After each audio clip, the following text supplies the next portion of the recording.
Lesson 35. We continue with the philosophy of the Kleshas based on the Yoga Sutras of Patanjali, chapter 2, and we arrived at Sutra 13. As long as the root is there, it must ripen and result in lives of different class, length, and experiences. The philosophy of the Kleshas is about misery. Many people undergo misery and feel a victim. That is very human, but it ignores the fact that misery, when approached in a proper way, actually serves a purpose. It serves a purpose to help us improve. It serves a purpose to open our eyes. It serves a purpose to empower us, to sometimes even be able to do the impossible, things we never believed we would be able to do. It brings out new qualities in us that we carry with us, but are dormant, need a certain challenge to manifest. When we understand that, dealing with misery takes on a whole new dimension. And instead of suffering from it, we will always try to find the reason behind it. Always try to find what good can come out of it. The sutra tells us, as long as we don't do that, as long as we keep suffering, we will keep reincarnating, and we will have to suffer so many lives more.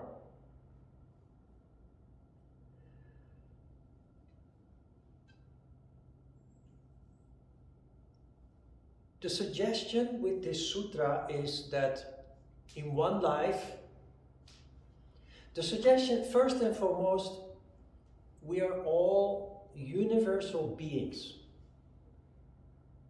We are all one of a kind. No, I'm saying that wrong. We are all universal beings. So basically we're all the same. And yet, looking at each other, we see different human beings. That is because we are all in a different stage. The suggestion of this sutra is that every soul has to go through all possible different kinds of experiences in life to deal with karma, to burn karma, so that we can reach the highest stage of development, which is the stage of enlightenment, where we have burned all our karma, where we have one more final ascendance up into the universe and end the cycle of reincarnation. As long as there is karma, as long as the root is there, as the sutra states, as long as there is karma, you keep coming back until you address the issue. And if you don't address the issue in this life when you are a man, then next time you will come back as a woman. Maybe then you will take care of it. Or the other way around, of course. If in this life as a man you don't take care of your issue, your karma, because out of ignorance, because you didn't take the message from the misery you experienced, then you will be reborn. Next life in another gender. If this life you are poor, and that doesn't stimulate you to develop and grow, next life you might get rich. Also, because poor people have this strong desire to be rich. And although they may fail in this life, in the next life they are born with that karma, that strong desire to be rich.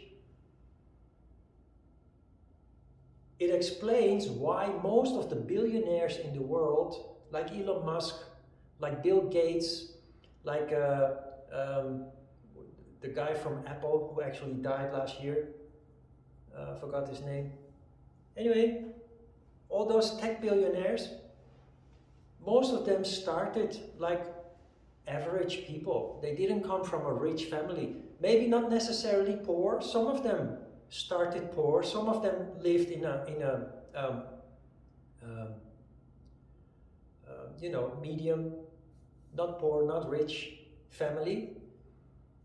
And most of them are dropouts. Have you realized that? Most of them have dropped out of school. They followed their heart, they focused on their passion, technology or computers or something, and they became genius at what they were passionate about, resulting in them becoming very rich.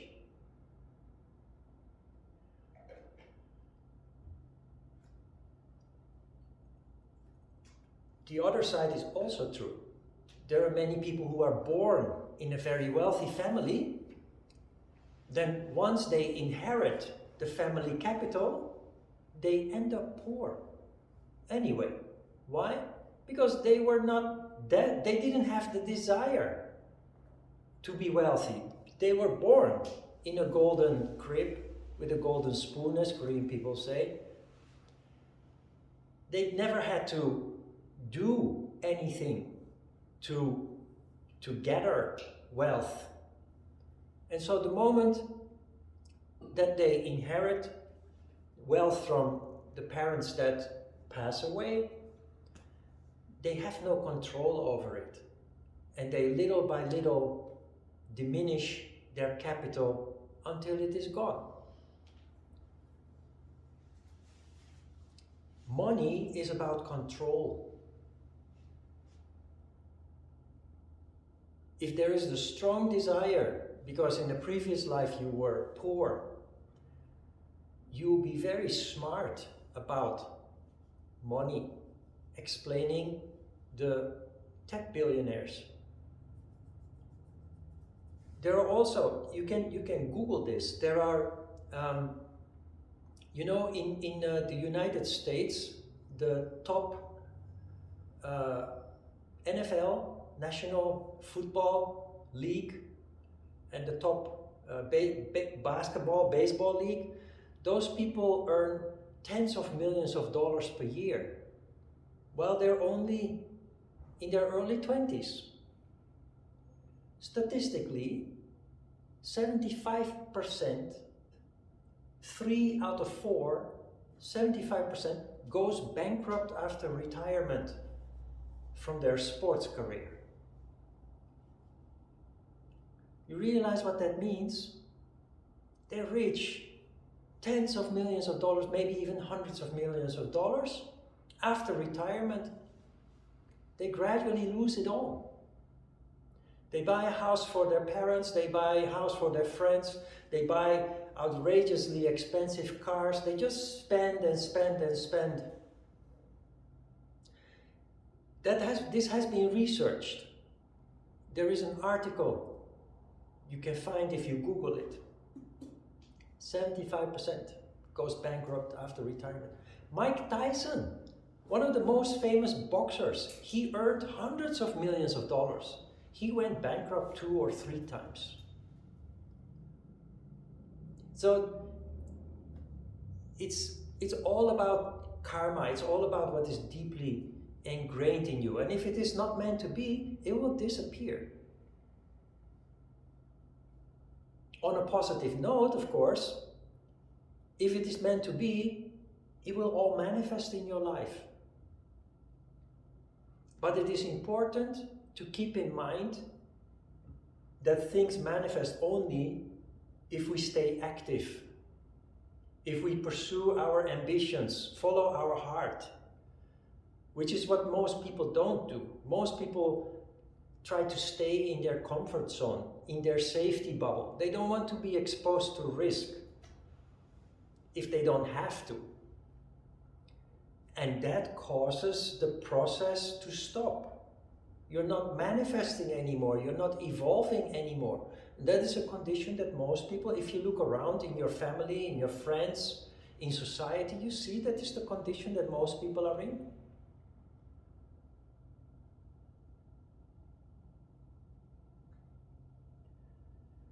You see, in the third paragraph, there is a headline that says, what can you do about this? What can you do about the cycle of suffering? And that includes, of course, whether you believe in it or not, that is up to each individual, but also that endless cycle of rebirth, reincarnation. How do we stop that? What can we do about our suffering? The third paragraph answers that question. It is possible to discover the karma inside you that attracts the kleshas, that causes the misery in your life. In order to do so, you only have to look at the kleshas that are coming your way, the misery that you experience. You have to investigate, rationalize, try to connect the dots. Why is this happening to me? Why am I engaged in this situation and with these people that cause all this misery to me? It's all about consciousness. And the reason why this is part of yoga is, the reason that this is part of yoga philosophy is because yoga is, of course, the system that leads to consciousness, which allows you to go through this process of awareness of your suffering, your karma, your kleshas.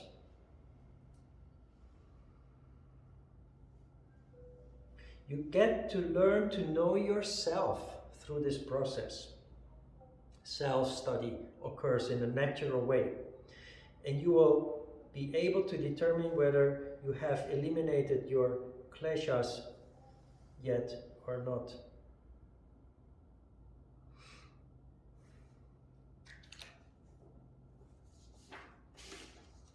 Sutra 14. They have joy or sorrow for their fruit, according as their cause is virtue or vice. Here you see that yoga does not distinguish between good and bad. As human beings, unconditioned human beings, we have a preference. I kind of alluded to this last week already. We label things good and bad, and therefore we try to avoid bad things. We try to avoid bad experiences. But we think that good experiences are good to pursue. In yoga, there is no good or bad. Everything is energy. A bad experience is a movement of energy, a disruption. A good experience is a movement of energy, a disruption.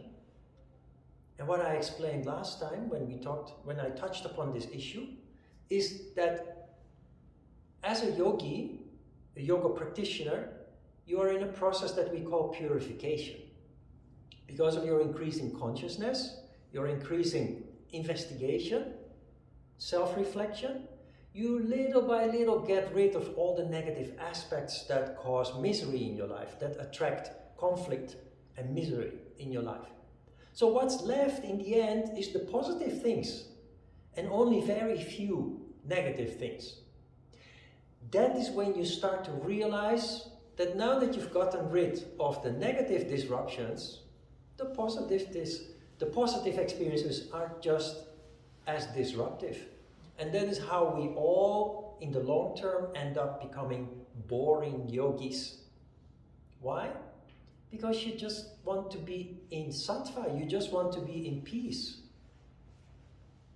You still avoid all the negative, but more and more you will also avoid positive experiences because they also distract. Example is that many of the students who most of my students have always been in their 20s, young people, 20s, early 30s. So what do you do after a week hard work? On Friday night you go out with your friends, you go dancing, have a nice dinner, drink alcohol and what have you. Just enjoy yourself. Because that's good, right? That's positive. What I have observed in all those years of teaching yoga is that my students more and more choose to stay at home on Friday night and Saturday night possibly too. Because I've experienced that too. Because you end up going out with your friends because they call you, hey, come on, let's go to this. Every week you probably, very often you go to the same place. It becomes what you, in Korean, you call your tangor, the place where you always hang out with your friends. And you become more peaceful, more sattvic. Sometimes you may choose to stay home. So your friends will call you and say, hey, come on. And you said, not really. I want to stay at home, read a book, have a nice cup of tea. And your friend said, boring. Looks like you're getting old. And in the beginning, you give in because you start to doubt yourself. You think, what's wrong with me? Am I really getting old? What you don't realize is that your condition is changing. And the reason why young people have this strong urge to go out and enjoy themselves is restlessness. You're not restless anymore, or at least a lot less than before. And so the idea of staying at home on Friday becomes appealing. But now this happens. Your friends tell you, you're getting old, boring, and we always used to have so much fun, but you're no fun anymore. So you force yourself to go out with your friends anyway. And what happens is you end up in the same place where you always enjoyed yourself with your friends, telling jokes, drinking beer or wine, dancing until late at night, early in the morning. And now you find yourself standing there and you're looking at the people and the music is so loud that it is disturbing you. And you're just observing and you're standing in the corner and you're just not part of it anymore. And you just wish that you could be at home. You just wish that you could be at home with a pot of tea next to you, watching Netflix or reading a book. Do you recognize this or not yet? Yeah. You're purifying. You eliminate the bad experiences, but then the good experiences become disruptive. This is an example of what that actually means in practice. And it's not bad, it's good. It shows that you are preserving your energy. You have settled down, calmed down. And the good thing about that is that you become much more focused on what really matters in your life. People who reach that stage in their life where they're less distracted, they're often very successful in their career because they're much more focused than the people that are distracted by all the experiences that they feel the urge to pursue. There are many people who think that a weekend not partied is a weekend not well spent. And that perception simply changes as a result of you becoming more and more peaceful, more and more sattvic. So what Sutra 14 is telling us is basically this. If you commit acts of kindness, kindness will be the answer from the environment. We're talking about kleshas. Kleshas are reactions of the environments that come to us. If we do something bad, the reaction will be negative. And we will suffer because of that. The misery that we experience in life is caused by this interaction.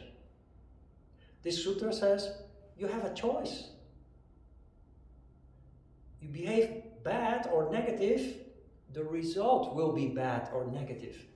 You behave good, positive, kind, the result will be good, positive, and kind. What happens in the years to come is that you consciously start focusing on doing things that will have a positive outcome. And more you will avoid doing things, even though you instinctively feel the urge to do something nasty to somebody, you will try to avoid these things because you know that the outcome will be negative towards you. You replace vice with virtue, to use the words of the sutra. You will try to avoid actions that lead to negative repercussions, negative response, and you will consciously choose to engage in actions that will lead to a positive response. That is what this sutra means, and this sutra implicitly means that we have a choice here, and we have to make that choice by being conscious of it, but also by controlling our instinctive urge to engage in negative actions. Negative actions are always triggered by a situation, by a situation that we find ourselves in. We learn to control that because we know that it will end badly if we don't.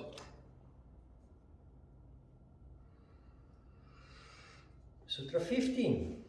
To the people who have developed discrimination, consciousness, all is misery on account of the pains resulting from change, anxiety, and tendencies, as also on account of the conflicts between the functioning of the gunas and the vrittis. Have you seen the series called Vikings? Vikings started on National Geographic, but it became so big and so popular, it then became a Netflix series, and there are like 5 or 6 seasons. It's of course dramatized, but it's based on historic fact.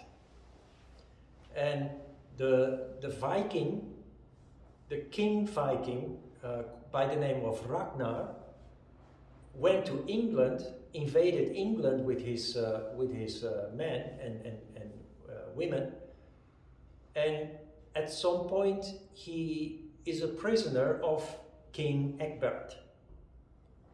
But they are both of a special kind, so while they are enemies, they actually become great friends. And King Egbert visited the Viking Ragnar many times in his cage.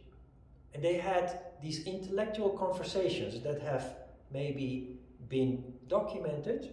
And at some point they have this conversation where King Egbert says something that is in line with this sutra. It is very philosophical. He said, "All is vanity and vexation of spirit. In such wisdom is much grief. And he that increases knowledge increases sorrow." That is basically this sutra in other words. It is one of the diseases of the disciple that we have talked about before, especially when we discussed pratyahara, or the art of detachment. Yoga leads to increased consciousness and sensitivity. And this sutra tells us people who become increasingly conscious suffer because of it. That is where the expression ignorance is bliss comes from. Ignorance is bliss, in my opinion. Ignorance is only bliss to the people who are ignorant. Because they go through life like bulls in a china store. And they are totally unaware of not only the damage that they do to the environment around them, the people in the environment around them, but also the damage that they do to themselves. because they are totally unaware of life, of themselves, other than a superficial identification. So ignorance is indeed bliss, but not anymore when you're conscious. When you're not ignorant anymore, you see the damage that ignorance does, and it is not bliss anymore. But because you become more conscious, you start digging in your past. You find memories, often traumatic, that you never consciously thought about, and that can hurt. You find also the suffering in other people. You start to realize the suffering of your parents. You start to realize the suffering of your siblings. You start even to realize suffering of your pet or other animals. And if you allow yourself to be dragged into that, you suffer for it. This is a problem that many sensitive people have. Yoga or no yoga. You suffer from it. It makes you emotionally unstable. And we live in a very cynical society. There are many children growing up who are more sensitive, conscious than other children. That is an asset. You understand an asset? That is a good thing. That is a valuable characteristic. But what do we do in this society? Because these children are more conscious, they are more emotional. And what do? We say, well, they are emotionally unstable. So they become outcast. While actually if we provide them with the right, stable, secure environment, they will actually rise above the average of all the other ignorant and insensitive children. But we put them in a corner and we put a negative label on them. Not everywhere, of course.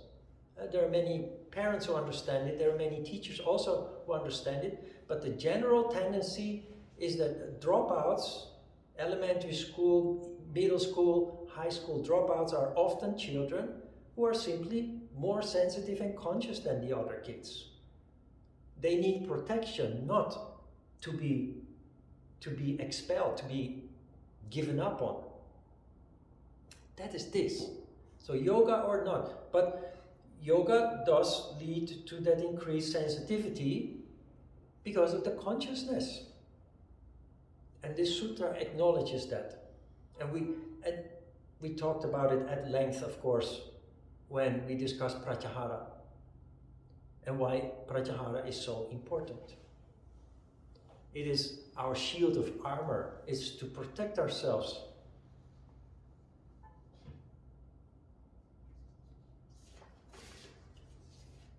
Questions? Some details from the sutra to clarify the text. Pain resulting from change. Well, change always disturbs, disrupts.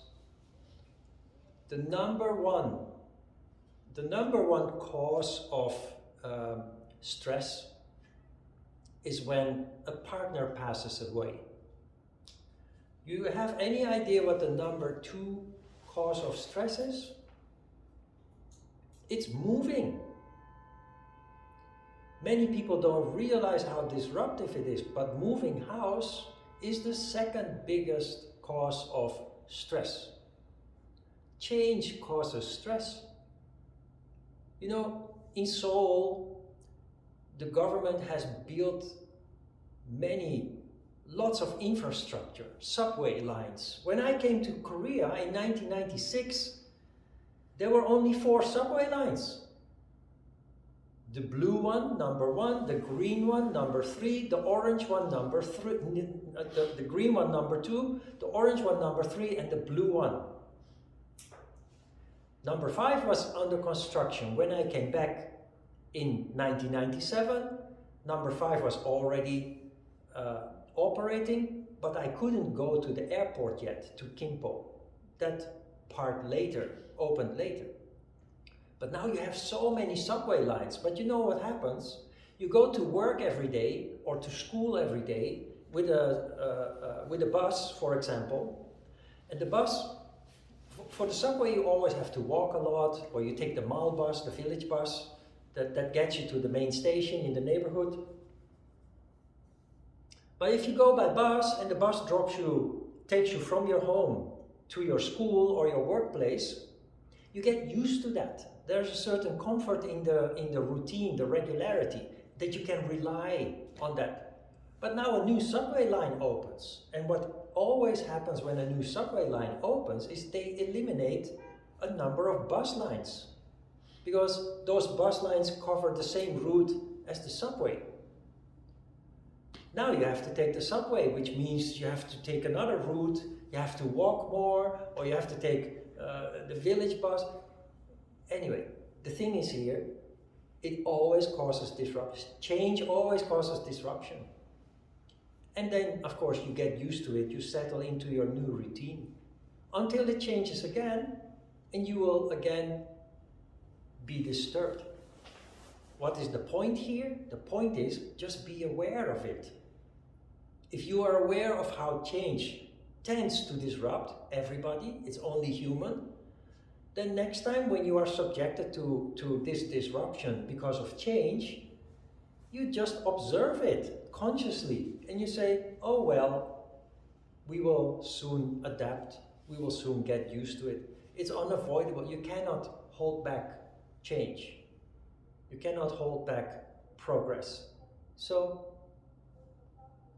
developments always come with good points, and there are always some negative points as well. Try to think positive. Stay in control of your thought processes and how you react to change. Anxiety and tendencies. Anxiety is in your belly. And we talked about fear at length because it is the final station of the Kleshas in which many people get stuck. And as a yogi, you have the crown chakra, which allows you to think consciously, to observe. So you also observe your fear. And you notice that no matter how much yoga you do, fear is always part of life. It's just simply a very deeply ingrained instinct of survival. So it is important. But then, fear is irrational very often. It does give us a signal that something needs attention, something is wrong or is dangerous or needs attention. So it does give, but often we ignore the message and we just suffer from the fear. Now, fear is a condition that occurs, that is allowed to occur when we're in tamas and the crown chakra is inactive. I sometimes wake up in the morning with my belly and my chest in turmoil. That's fear, that's anxiety. But it is also because I'm in a tamas condition when I wake up. So instead of suffering from the condition, I get up and I start doing things. Of course, I need to take the dogs out for a walk, prepare breakfast, make coffee, etc. Prepare for the day. What is important here is, instead of suffering your fear, start to move, because when you move, you change your energy condition. The fear energy will rise, the crown chakra will take over, and you have vision again. And you have hope again. And vision and hope help you deal with anxiety. Anxiety tells you something is going very wrong here. Hope and vision tells you, I'm going in the right direction. Everything will be fine. So understand that it's all about condition. You suffer, start moving. And actually, I learned that from my mom. When my mom was destroyed by the sudden divorce with my dad, left alone with 7 kids, her way of dealing with that was starting to renovate the house. She started putting new wallpaper room by room. She started keeping herself busy in a practical way, and that helped her to deal with the incredible disaster that had actually unfolded there.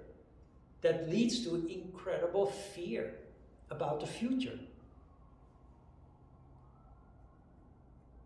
When I moved to Yoido, I had separated from a long-term abusive relationship, and I was not able to take care of myself.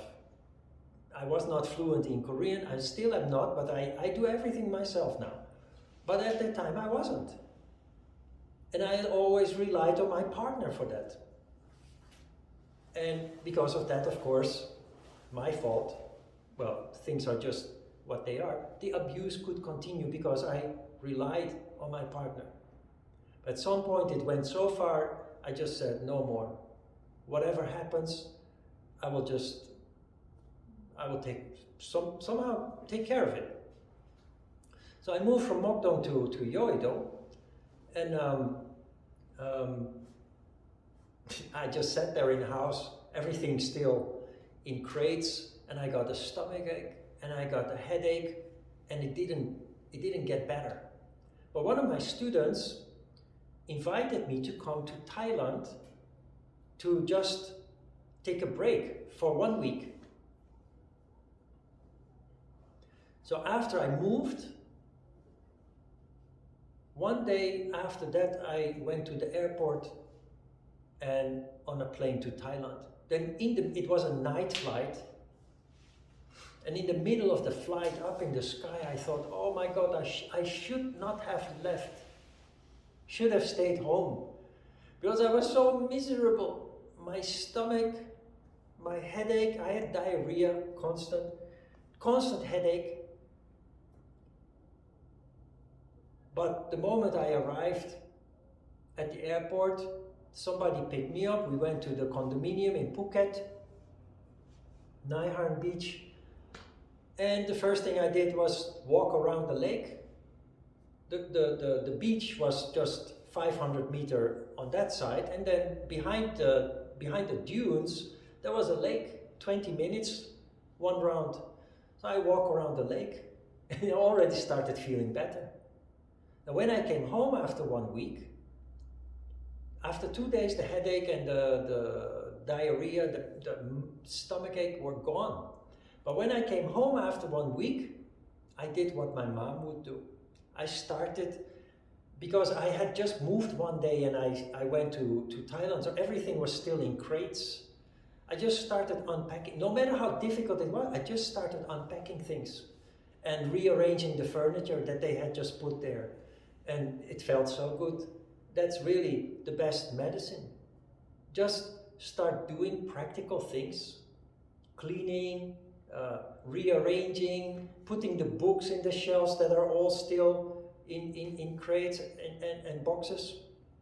Just move. Everything is energy. And if you understand this, you can control it.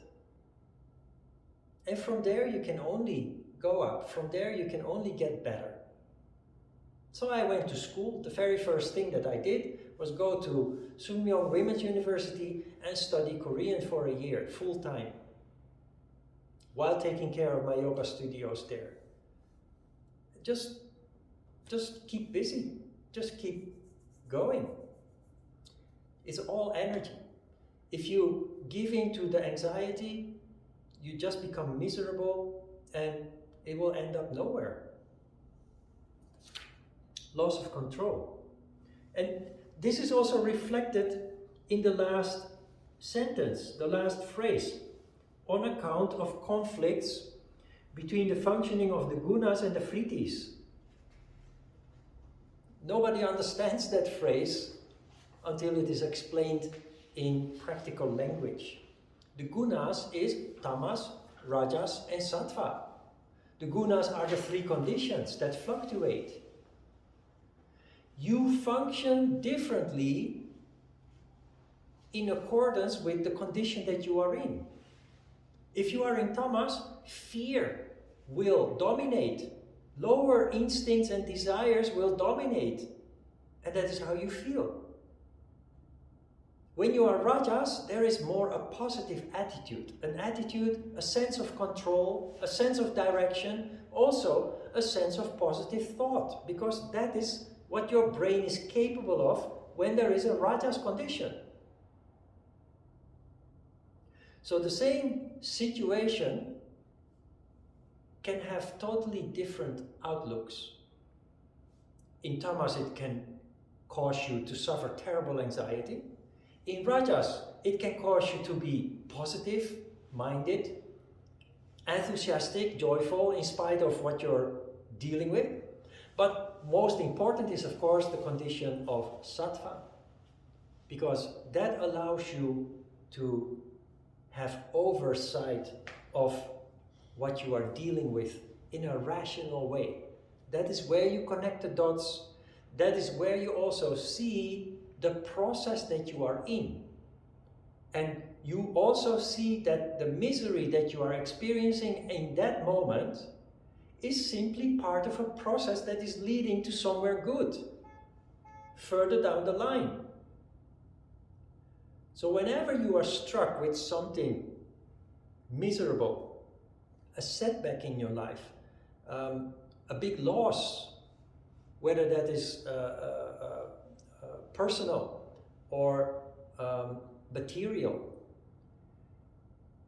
if you isolate that moment, which is what we tend to do as human beings, you become terribly miserable as a result of that. But if you can see that it is part of a process, you look at the positive side of things and see that it is actually going somewhere. I always call this a process of 2 steps forward, 1 step back. You start following your heart as a yogi, so you see results. You see that changes is taking place. But then comes the day that you have a setback and you feel so miserable, so bad. And then you have a tendency to think negative. Oh, I made a big mistake starting to follow my heart, and I'm a fool to think that this can work. But a couple of days pass, your crown chakra starts to work again. You practice yoga, preferably, if possible, so that the crown chakra starts working more quickly. And you see light. At the end of the tunnel, you see hope. And you connect the dots. You see that if you hadn't had the setback, if you hadn't been struck with suffering, you would not have been able to make the next 2 steps forward. When we learn, when we see that we only make progress when pushed out of our comfort zone, we only have insight when confronted with resistance or setbacks, we realize that we cannot progress without the setbacks. And when you understand that, instead of thinking negatively about making mistakes, about conflicts that occur or losses that occur, instead of thinking negative about that, you start to actually feel gratitude. Because you realize, if that hadn't happened, I would not have been here. I would not have achieved this. I would not have gotten there.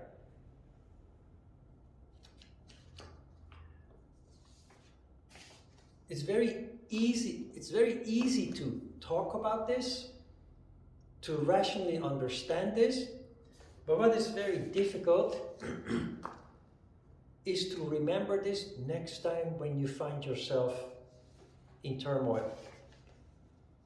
Because most people, in spite of their deep studies of yoga and this philosophy and everything, and rationally understanding, the moment that misery hits, they revert back to their natural human tendency to suffer from the misery. So very important that you remember this further down the road. And remember, everything is energy. You're miserable. It's the tamas condition that allows you to suffer from it. Start moving. Ride a bicycle, make a long walk, go to the gym, do yoga. That is the best, maybe. But move, do something. Renovate the house, for that matter. Start moving furniture around, but do something. Because as long as you sit there feeling sorry for yourself, you only make it worse. And the problem is, of course, it's human to do that. So we have to really step out of it, take control, take action. The moment the energy changes, your whole outlook changes, your whole perception changes. That is this. The conflict between the gunas and the vrittis. That is this. Change the energy, you change your condition, you change your outlook, your perception. What looks like misery in tamas looks very different in rajas or in sattva.